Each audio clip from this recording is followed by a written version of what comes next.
2-3 जना बच्चा रहेछ दाइ भन्यो क्या सानो पुलिसले समातिरहेको रहेछ यत्रो बच्चा अनि पुलिसले आइज अरे त्यसले ठ्याक्क त्यो बच्चाले नाम लिइदियो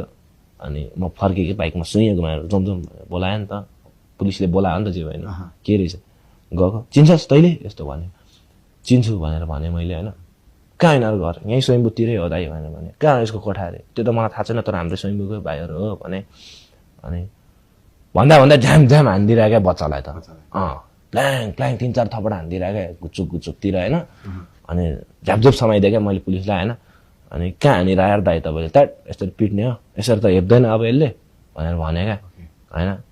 न त्यहाँ हान्ने होइन बाइक त पनि राति नहिँड होइन हुन्छ नि अब राति अब उसले त समात्यो क्या त्यो राति के होला होइन त्यो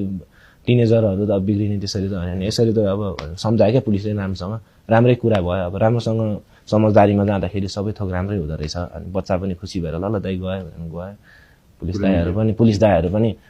ल भाइ अब यस्तो चाहिँ अब हिर्काउनु हुँदैन भन्ने खालको कुरा मैले पनि राखेँ क्या हिर्काइदिइहाल्छ क्या पुलिसको काम चाहिँ अलि हिर्काइदिइहाल्छ क्या